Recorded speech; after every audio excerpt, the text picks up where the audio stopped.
बिस्मिल्लाहिर्रहमानिर्रहीम। मैं हूँ जमशेद।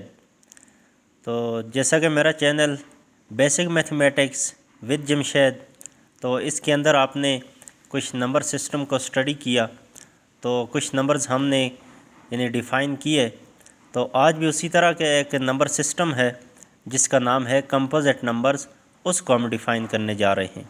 इससे पिछली वीडियो में आपने स्टडी किया, व्यू किया कि प्राइम नंबर्स कौन से होते हैं। तो ये उन्हीं के साथ का एक पेयर है। नंबर्स को देखें तो दो तरह के यानी कंपोजिट भी होते हैं और प्राइम भी होते हैं। तो इन दोनों में जो डिफरेंस है, इनमें हम डिफरेंस कर सकते हैं on the basis of factors. तो हमने पढ़ा कि वह नंबर्स जिनके दो ही फैक्टर बनते हैं वो प्राइम नंबर होते हैं, और जिनके दो से ज़्यादा फैक्टर बनेंगे वो कंपोजिट नंबर होंगे। तो डियर स्टूडेंट्स, पीछे यानी ये डिफिनीशन हो चुकी, तो इसमें एक काबिल गौर बात है, एक चीज़ याद रखने की है, जो ज़ीरो है और वन है, ये दोनों ना तो कंपोजिट में शामिल हैं और ना ही प्राइम नंबर में शामिल हैं। तो जो हमने प्राइम नंबर पढ़े उनमें जो यानी टू है यानी इवन नंबर, वो सिर्फ़ और सिर्फ दो ही है। यानी ऐसा नंबर जो इवन है, प्राइम में आता है, वो सिर्फ टू है।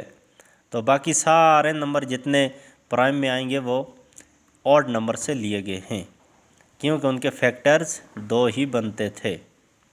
तो आज के जो टॉपिक है कंपोजिट नंबर, इसकी डिफिनीशन कुछ यूँ है कि a number which have more than two factors, यानी ऐसा नंबर जिसके दो से ज़्यादा फैक्टर बनते हों, जिसके फैक्टर दो से ज़्यादा हों, तीन हों, चार हों, पाँच हों, छः हों, तो इन ऐसे नंबर्स को हम कंपोजिट नंबर कहेंगे। तो कंपोजिट में जैसे कि सी से कंपोजिट आता है, इनिशियल लेटर इसका सी है, तो सी से इसको डिनोट करेंगे, और ये स्टार्ट होंगे फ्रॉम फोर।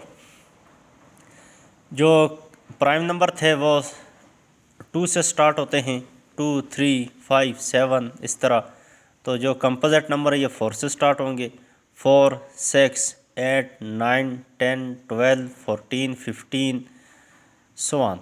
तो ये नंबर्स कुछ मैंने यानी 1 to 100 इनमें से कुछ कंपोजिट को अलग किया है। जो इनमें से बाकी मिसिंग है वो तो चले गए पिछले यानी प्राइम नंबर्स के अंदर चले गए हैं, क्योंकि उनके दो ही फैक्टर बनते थे।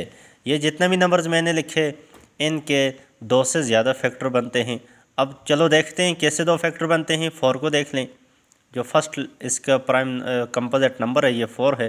तो one multiply by four, four multiply by one, two multiply by to, ये वन, टू, थ्री, तीन फैक्टर बन गए। दो से ज़्यादा हैं तो हम कह सकते हैं four is a composite number. अब इसका एक और मेथड, यानी ये जो सर्कल ड्रा किए हैं on the basis of circle, तो इसकी जो इस तरह की शेप बनेगी ये हमेशा स्क्वायर की तरह या रेक्टेंगल की तरह बनेगी। तो सिक्स को देख लें, one multiply by six, six multiply by one, two multiply by three, three multiply by two, one, two, three, four, चार फैक्टर बन गए हैं। तो इसकी जैसे सिक्स है नंबर, तो हम कह सकते हैं one, two, three, four, five, six. ये यानी स्टेबल एक स्ट्रक्चर बन गई है जिसमें यानी अरेंजमेंट है, जो सर्कल है इनकी ख़ास अरेंजमेंट है, तो रेक्टेंगल शेप बन गई है। इसको हम कह सकते हैं ये कंपोजिट नंबर है। अब नेक्स्ट नंबर है एट। एट को देख लें, one multiply by eight, eight multiply by one, four multiply by two, two multiply by four, तो ये एक, दो, तीन, चार बन गए। चार इसके फैक्टर बन गए, यानी दो से ज़्यादा हैं। तो इसलिए हम कहते हैं हर वो नंबर जिसके दो से ज़्यादा फैक्टर हों, तीन हों, चार हों, पाँच हों, उसको हम कहते हैं composite number. So eight is composite number. तो इसकी आप स्ट्रक्चर ड्रा करते हैं एट की, यानी 8 सर्कल ड्रा करते हैं, 1, 2, 3, 4, 5, 6, 7, 8।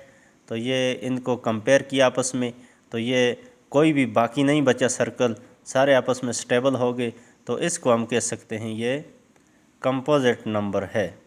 तो on the basis of factor और साथ on the basis of this structure, this figure, तो हम यानी इसको डिफ़ाइन कर सकते हैं। तो आई होप कि आपको मेरी वीडियो पसंद आई होगी। तो आखिर में यानी वीडियो को व्यू करके आखिर में सब्सक्राइब करना मत भूलिएगा। तो बाकी भी शेयर करते जाएं। आइंदा भी इंशाल्लाह इसी तरह की इंटरेस्टिंग वीडियो आपके सामने लाई जाएंगी। बेसिक कंसेप्ट के साथ आपके साथ हाजिर होऊंगा। थैंक्स।